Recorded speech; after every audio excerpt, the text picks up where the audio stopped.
여러분 안녕히 주무셨습니까? 가장 빠르게 만나는 글로벌 뉴스 분석 굿모닝 530 글로벌 2부로 이어가도록 하겠습니다. 지난 밤사이 미국 시장이 장중 내내 좋은 모습을 보이다가 장 막판에 고꾸라졌습니다. 나스닥은 결과적으로 2% 넘게 하락했고요. S&P 500 지수가 1% 가까이 밀려났습니다. 장 초반의 증시는 굉장히 좋았고 이 장중 내내 좋은 모습이 유지가 됐었는데 그 이유는 바로 화이자와 바이오엔테크가 공동으로 개발하고 있는 백신과 관련된 긍정적인 소식이 있었기 때문이었습니다. 덕분에 3대 지수 모두 일제히 상승을 했었고 또 애플은 4% 정도, 테슬라는 장중에 14% 정도 급등을 하는 모습이 나타나기도 했습니다. 자, 그러다가 코로나19가 또다시 부담 요인이 됐는데 이번엔 확진자보다도 사망자의 증가 소식이 부담이 됐습니다. 뿐만 아니라 이 캘리포니아에서는 음식점과 술집, 극장 등 이런 곳들을 셧다운에 들어간다는 소식들도 시장의 부담 요인으로 작용을 했고요.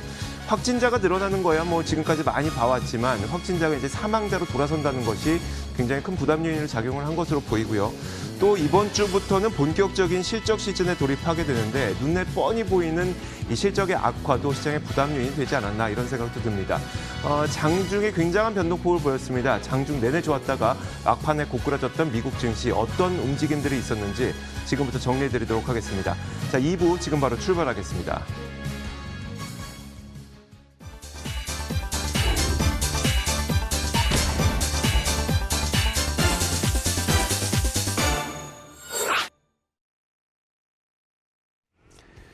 자, 미국 증시가 어떻게 움직였는지 마감 동향부터 확인해 보도록 하겠습니다. 클로징벨 중계석이고요. 장혜진 앵커 함께하겠고 로제타 투자자문 최진석 포트폴리오 팀장 함께하겠습니다. 어서 오세요.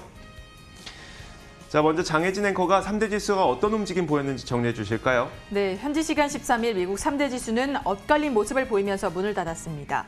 시장은 이날 코로나19 백신 관련 긍정적인 소식에 양호한 기업 실적까지 더해지면서 장 초반에는 힘을 얻은 모습이었지만 장 막판에 이날 강했던 대형 기술주들이 약세로 돌아섬과 동시에 코로나19 재확산 심화에 대한 우려에 하락 전환을 했는데요.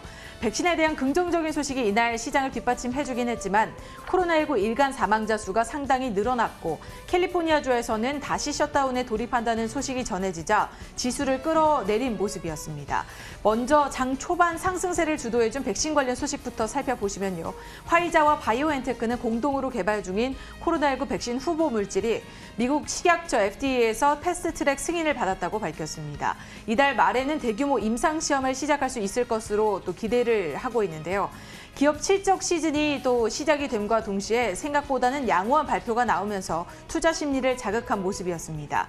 이날은 펩시코가 2분기 매출과 순이익이 지난해보다는 줄었지만 시장에서 생각했던 것보다는 양호한 결과를 발표를 했습니다. 이와 함께 약 75억 달러 규모의 배당 및 자사주 매입 계획을 발표해서 장중에 좋은 흐름을 이어갔고요.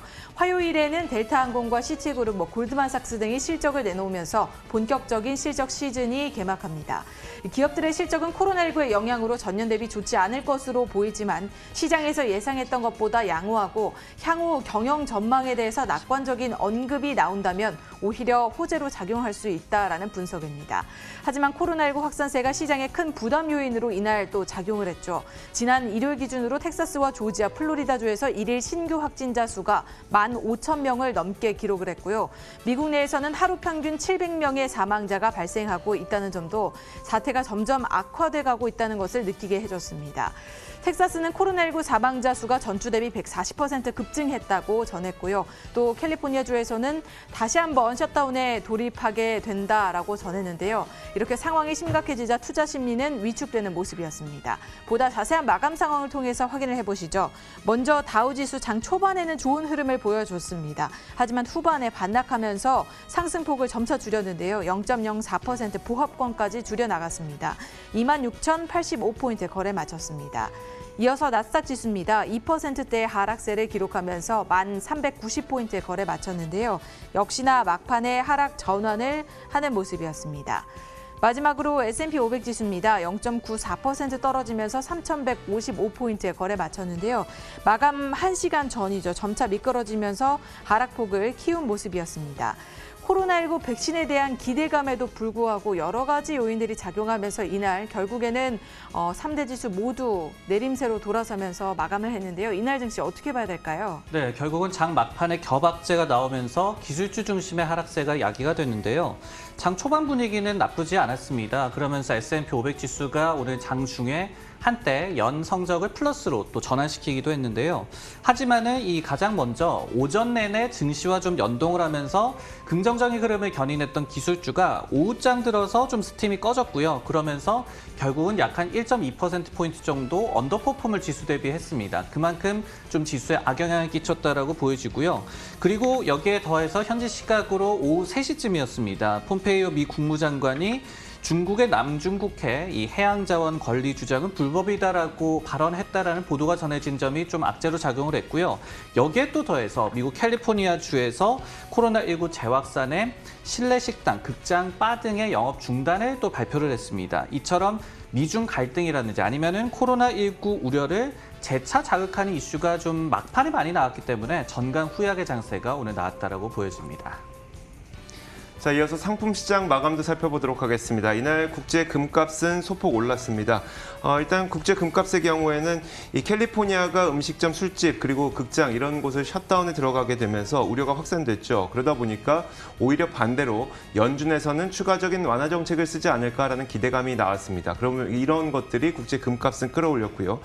덕분에 0.16%, 장중에는 뭐 0.7% 정도까지 올랐었는데 상승 탄력을 다소 축소시키면서 0.16% 오른 채 선물 시장에서 마감이 됐습니다. 1,800달러는 지키면서 1,804.7달러에 마감이 됐습니다. 자, 반면에 국제 유가는 또 크게 하락했습니다. 2% 넘게 밀렸는데 오펙 회의를 앞두고 있는 상황인데요. 코로나 팬데믹 당시에 오펙은 이 긴급 회의를 열고 1,000만 배럴, 하루 1,000만 배럴 정도의 감산을 현재 진행을 하고 있는 상태죠. 하지만 이제 코로나 팬데믹을 어느 정도 지나갔다고 생각을 하고 원유 수요도 조금씩 돌아오고 있다고 판단을 하면서 오펙에서는 감산을 좀 정상화하려는 움직임이 나타나고 있습니다. 감산을 정상화할 경우 이 증산이 나타나게 될 우려 때문에 이것이 국제 유가를 떨어뜨리게 된 겁니다. 2% 넘게 하락하면서 39.58달러의 선물 시장에서 거래를 마쳤습니다. 자, 10년물 국채금리 한번 살펴보도록 하겠습니다. 사실 국채금리는 장중 내내 이 증시가 상승할 당시만 하더라도 금리도 상당히 좋은 모습이 나타났습니다.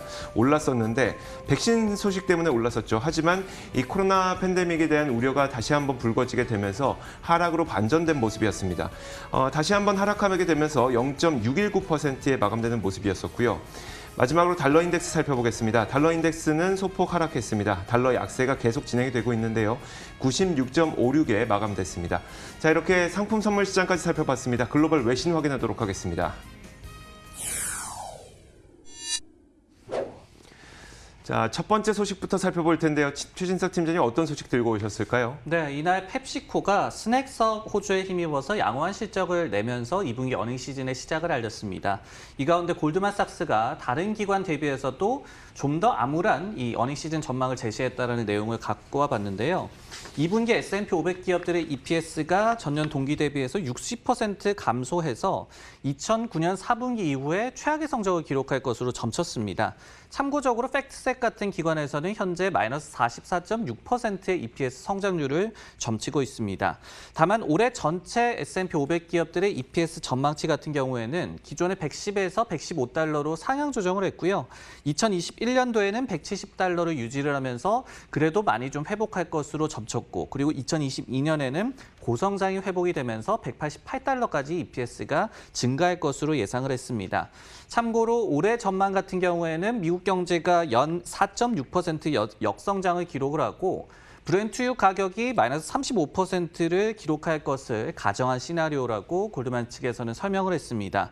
다만 이 바이든 대통령이 좀 당선이 되고 법인세 인상이 현실화될 경우에 2021년도 EPS 전망치가 150달러로 낮아질 수 있다는 경고 메시지도 재차 확인을 했습니다. 자, 이번 어닝 시즌은 정말 안 좋은 실적들을 우리가 눈으로 직접 확인하게 되는 그런 어닝 시즌이 될 것 같은데 혹시 종목별로도 주의해야 될 점이 있을까요? 네, BTIG가 관련해서 좀 분석을 내놨거든요. 소개를 해드리도록 하겠습니다. 두 가지 섹터별로 좀 엇갈린 성적이 나올 수 있다라고 얘기를 했는데요. 그간의 이 주가 흐름에 따라서 결국은 이번 어닝 시즌이 퍼포먼스를 수정하는 계기가 될 수 있다라는 그런 이 말을 했습니다. 두 가지 섹터 지목한 것이 우선 아마존과 이베이 등을 포함한 기술주가 그간의 많은 상승, YTD 기준으로 한 플러스 40% 정도의 수익률을 기록을 하고 있는데 그간의 상승을 정당화할 만큼의 실적과 코멘트가 안 나오게 될 경우에는 주가가 하락할 수 있다라고 경고를 했고요. 반면에 금융주 등의 기타 언더퍼폼 섹터 같은 경우에는 지금 눈높이가 워낙 낮아져 있는 그런 상황이기 때문에 주가 상승 가능성이 높다라고 또 점쳤습니다.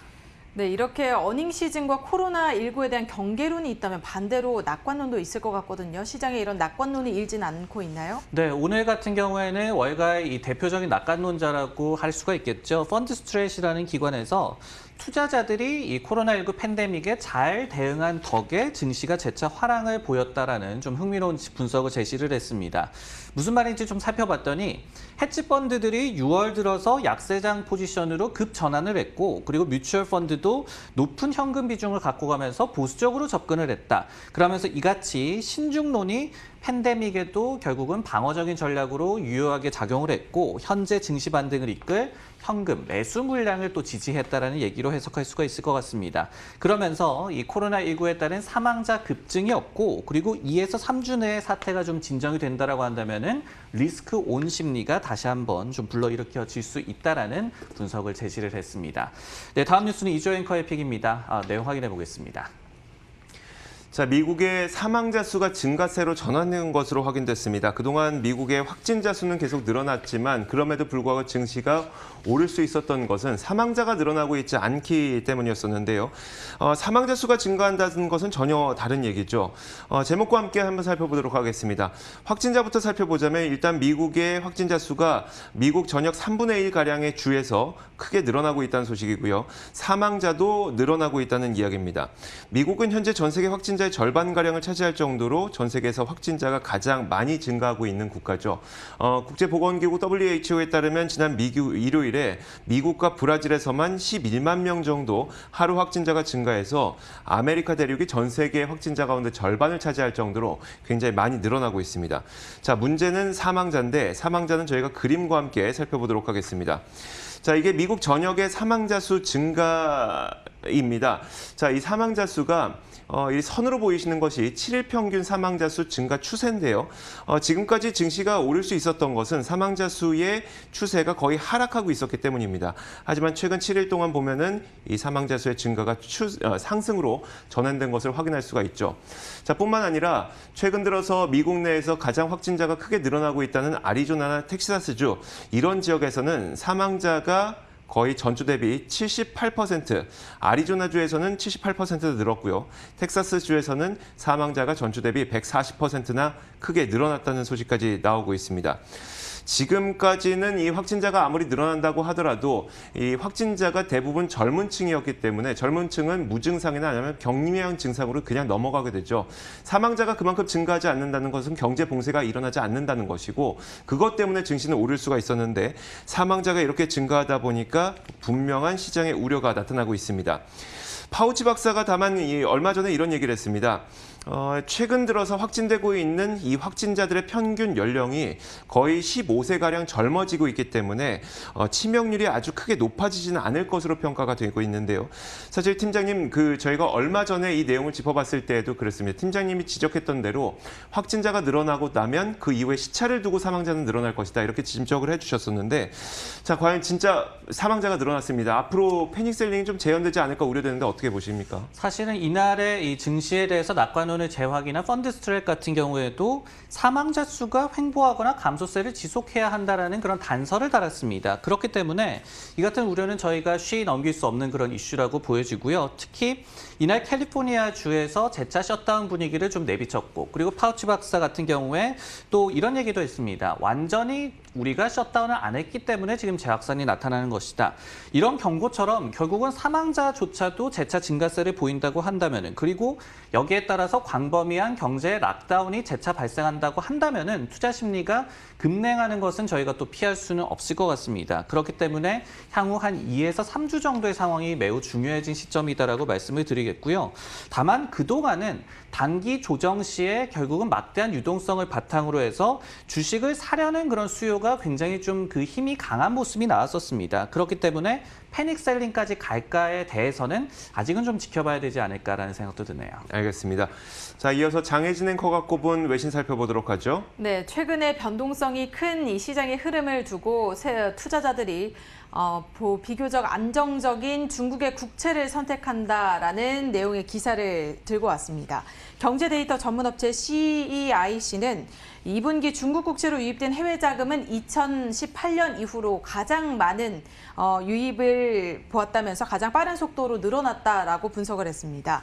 월스트리트저널에서는 총 자금은 4조 3천억 위안, 우리 돈으로는 745조 원을 넘어서면서 이 규모로도 사상 최고치를 기록했다라고 전했는데요. 그래프를 통해서 보시더라도 이 외국인 투자자들의 해외 유입 자금이 18년도 이후로 상당히 많이 늘어난 것을 확인해 볼 수 있겠습니다.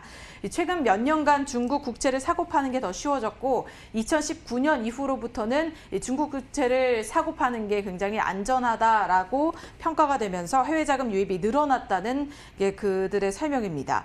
이에 따라서 투자자들은 중국 국채 시장이 높은 금리를 제공함과 동시에 안정성을 제공하기 때문에 앞으로 더 늘어날 것으로 내다보고 있는데요.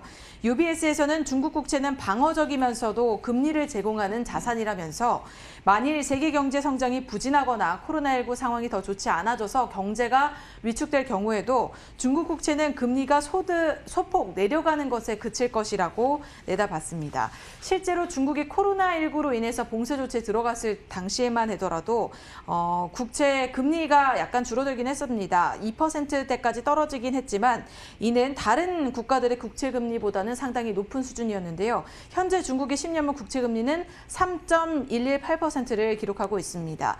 미국의 경우에는 0.6%에 가까운 수준이고요. 일본은 0.02%로 더 적고요. 독일은 0.5%대를 기록하고 있어서 중국 금리가 상당히 좋은 것은 분명해 보입니다.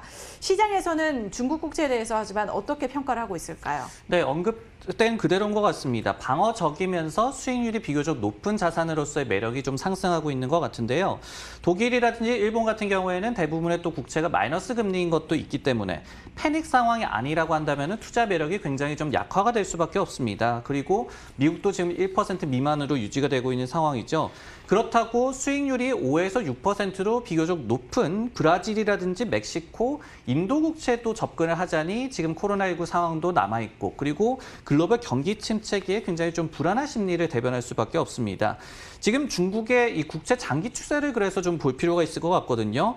과거에 10년물 금리가 2018년 초에 4% 정도를 기록한 이후에 점진적인 하락세를 기록하고 있었고 그리고 코로나19가 좀 피크를 쳤을 때 2.5%까지 내렸습니다. 하지만은 현재 반등을 했고 그리고 과거 고점 한 4% 정도까지 기대를 하면서 업사이드가 또 기대된다는 점에서 최근에 투자 매력도가 상승하고 있는 것 같습니다.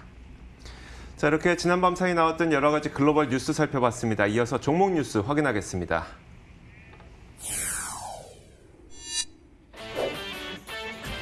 오늘의 종목 뉴스입니다.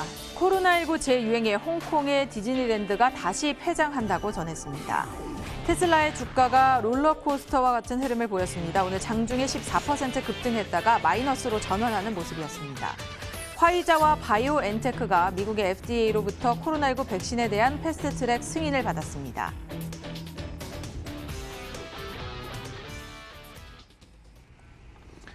자, 첫 번째 기업부터 살펴보겠습니다. 팀장님, 어떤 기업일까요? 네, 디즈니가 13일 월요일 성명을 통해서 홍콩 자치정부와 그리고 보건당국의 지침을 준수하기 위해서 7월 15일부터 홍콩의 디즈니랜드를 재차 폐쇄한다라고 발표를 했습니다.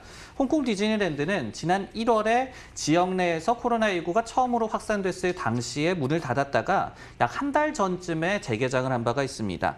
하지만 홍콩 내에서 코로나19가 재확산 조짐을 보이고 있고 그리고 자치정부가 3월 이후에 처음으로 이 집회 인원 제한 규모를 50명에서 4명으로 다시 한번 좀 하향 조정을 하는 등 봉쇄령을 다시 내릴 그런 조짐을 보여주고 있습니다. 한편 디즈니 같은 경우에는 지난 11일 토요일이었죠. 미국 플로리다주의 디즈니 월드의 일부를 또 4개월 만에 재개장한 바도 있습니다.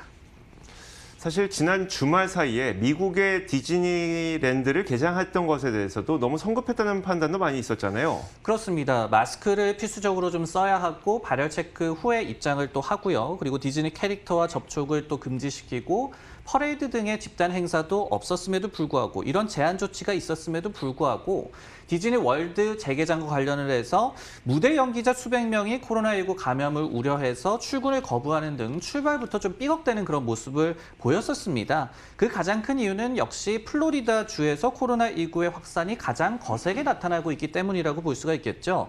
7월 12일만 하더라도 1일 신규 환자가 15,000명을 또 넘게 기록하기도 했습니다. 디즈니 월드 중에 에캅과 헐리우드 스튜디오가 7월 17일에 또 오픈할 예정이거든요. 하지만은 여전히 좀 이런 비판 여론 등이 부담되게 지금 생긴 상황입니다. 네, 반면에 디즈니의 주가는 장 초반에 한때 상승권에 머물기도 했습니다. 향후 이 디즈니 사업에 대한 기대에 대한 움직임이었을까요? 그렇습니다. 골드만삭스가 바로 오늘 매수 커버리지를 제시를 했습니다. 그러면서 목표 주가로 137달러, 현재 대비해서 약 한 15%의 업사이드를 점쳤거든요. 이런 부분들이 초반에 좀 상승권을 이끌었던 그런 요인으로 보여지는데 그 내용을 한번 살펴보자면은 내년에 디즈니 플러스 스트리밍 서비스가 수익으로 전환할 것이 가능하다. 이게 컨센서스 대비해서 한 2년 정도 빠른 겁니다. 여기에 더해서 2025년도 가입자가 1.5명에 달할 것이다라고 분석을 했고요.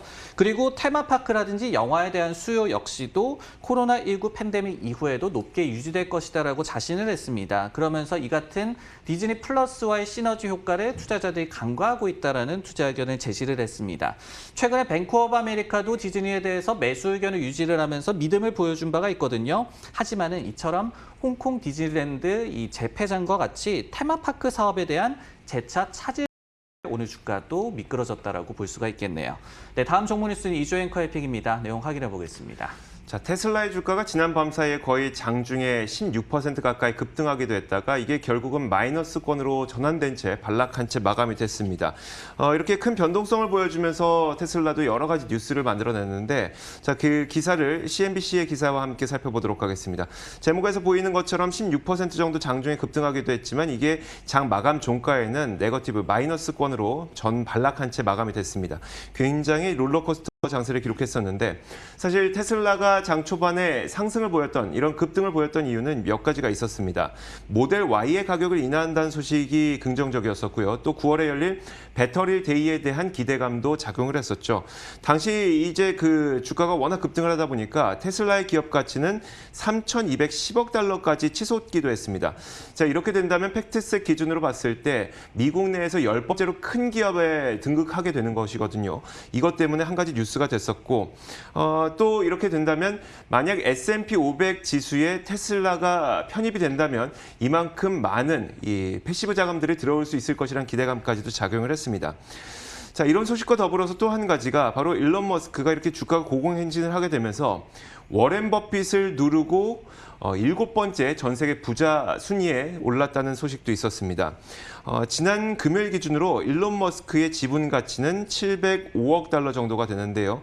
이렇게 된다면 워렌 버핏이 갖고 있는 지분 가치보다도 약 10억 달러 정도 더 많게 됩니다. 그만큼 7번째 일론 머스크가 부자가 되는 건데 자, 이처럼 수많은 기록 경신과 또 수많은 뉴스를 만들어내면서 주가가 치솟았지만 주가가 워낙 높았다는 그런 이 경계론도 없지 않았습니다. 월가의 최고 목표치가 현재까지 1,525달러인데 오늘 마감된 것이 이 1,500달러 중반대죠. 1,540달러 정도가 되다 보니까 마감 1,490달러네요. 1,490달러 정도 되다 보니까 여전히 최고 목표가에 거의 근접할 만큼 굉장히 높다는 그런 경계론도 있었습니다. 테슬라가 굉장히 좋다는 거 모두 다 인정하면서도 주가가 너무 높다는 것도 모두 다 공통된 의견인 것 같거든요. 테슬라에 대한 경계론을 한번 살펴보면 어떨까요? 네, 월가의 투자 의견을 좀 살펴본다면은 모두가 예스라고 할 때 또 노라고 얘기하기도 굉장히 힘듭니다. 어떤 얘기라고 한다면은 월가의 투자 의견도 결국은 분위기를 따라갈 수밖에 없다라는 얘기가 될 텐데요. 그래서 최근에는 테슬라에 대해서도 일단은 경계론보다는 좀 더 긍정적인 쪽으로 옮겨가고 있다는 그 분위기를 먼저 전해드리겠습니다. 그 대표적인 예가 과거의 워스트 시나리오 이 적용 시에 주가가 10달러까지 떨어질 수 있을 것이다라고 점쳤던 모건 스탠리가 최근엔 불 케이스, 즉 베스트 시나리오 시에 주가가 2,070달러까지 오를 수 있다라고 제시한 거를 들 수가 있겠죠. 하지만은 이 애널리스트 같은 경우에도 베이스 케이스는 비중 축소고 목표 주가는 740달러입니다. 그러면서 전기차 시장에서의 테슬라의 지배력을 시장이 과대평가하고 있다는 경계론을 여전히 좀 남겨놓고 있기는 합니다. 웨드부시 같은 경우에도 목표 주가를 1,250달러로 제시하고 있지만은 투자 의견은 중립이고요. 그리고 중국 사업 같은 경우에는 주가에 한 400달러 가치밖에 되지 않는다라고 평가를 하기도 했습니다. 바클레이즈도 이 목표 주가 300달러를 유지를 하면서 주가가 하락하지는 않겠지만은 고평가가 돼 있다는 점을 인정을 하고 있습니다. 즉 지금 좋은 것에 대해서는 월가 주요 IB들이 동의를 하고 있습니다. 하지만은 주가가 이만큼 올라도 되느냐에 대해서는 아직까지 좀 갸우뚱하고 있다는 말씀을 드리겠고요. 만약에 좀 접근을 고려하신다면은 이 주요 IB들이 내놓고 있는 그 목표 주가가 어떤 매트릭을 통해서 좀 산출이 됐는지 살펴보는 것도 도움이 될 것 같습니다.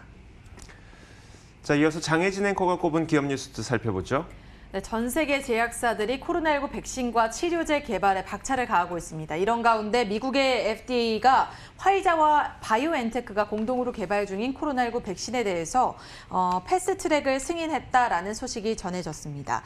패스트트랙은 의료적 필요가 긴급한 경우에 치료제나 백신에 대한 검사를 신속하게 진행하기 위해서 부여가 되는데요. 이외에도 속보로 전해진 소식에 따르면 미국 정부가 상당히 활발하게 코로나19 백신과 치료제를 개발하고 있는 것으로 나타나고 있습니다. 트럼프 행정부의 보건당국자는 2021년 초반까지 3억만 명분의 백신을 공급을 목표로 하면서 목표로 하고 올 여름이 시작하기 전까지 올 여름 전까지 이 백신 생산을 시작할 계획이라고 밝혔습니다. 이미 제조 과정에 돌입한 것으로 보인다는 소식도 전해지고 있는데요. 어떤 백신이 효능을 보일지 밝혀지지 않은 가운데 제약사들은 이 제조 과정에 필요한 물품들을 장비들을 사들이고 있는 것으로 알려지고 있습니다. 다시 화이자와 바이오엔테크의 소식으로 돌아가면요. 구제 당국의 승인을 받게 되면 이달 말에 약 3만 명이 참여하는 대규모 임상을 시작할 수 있다고 전해지고 있고요. 임상이 만일 성공적일 경우에는 연말까지 1억 회, 내년까지는 12억 회분의 백신을 생산할 수 있다고 밝혔습니다. 화이자 측은 FDA의 이런 패스트트랙 지정은 안전한 백신 개발을 위해서 상당히 중요한 이정표라고 전하기도 했는데요. 이 소식에 힘입어서 화이자의 주가는 이날 4%대의 상승세를 보였고요. 시간의 거래에서도 0.8% 넘게 오르고 있습니다. 바이오엔테크도 함께 보시면요. 11% 가까이 올랐죠. 10.5% 넘게 올랐고 시간의 거래에서는 2%대의 상승세를 보이고 있네요. 이렇게 화이자와 백신 공동 개발 중인 바이오엔테크 이 두 양사의 소식이 전해졌는데 사실 우리가 화이자는 잘 알고 있는 기업이지만 바이오엔테크 같은 경우에는 그 기업 정보가 잘 알려지지는 않고 있습니다. 어떤 기업일까요? 바이오엔테크 같은 경우에는 2008년에 설립이 된 독일 회사고요. 미국에도 상장이 돼 있습니다. 시총은 한 20조 원 정도로 규모가 그렇게 큰 그런 회사는 아닙니다. 올해 3월 중순에 화이자와 백신에 대해서 협업하겠다라는 발표를 했죠. 근데 이제 신속 심사 대상인 물질 두 개가 BNT162로 시작하는 물질입니다. 즉 바이오엔테크 거라고 보시면 될 것 같아요. 이들 물질 같은 경우에는 mRNA, 즉 메신저 RNA 방식의 백신이라고 이해를 하시면 될 것 같은데 세포에 예방접종을 했을 시에 바이러스 조각을 복제해서 면역 시스템을 스스로 준비를 시킵니다. 그러면서 바이러스와 싸우는 방식이 되는데 모더나도 비슷한 mRNA 방식의 백신을 개발 중이라는 점도 알아두시면 좋을 것 같습니다. 특징 같은 경우에는 개발 기간이 짧다. 그리고 감염되지 않은 채 환자 스스로 코로나19와 싸울 무기를 만든다는 게 장점이다라고 또 말씀을 드리겠습니다. 자, 이렇게 지난 밤 사이 어떤 일들이 있었는지 글로벌 외신과 더불어서 기업 뉴스까지 정리해드렸습니다. 지금까지 장혜진 앵커와 함께했고요. 로제스타 투자자문 최진석 포트폴리오 팀장 수고하셨습니다. 고맙습니다.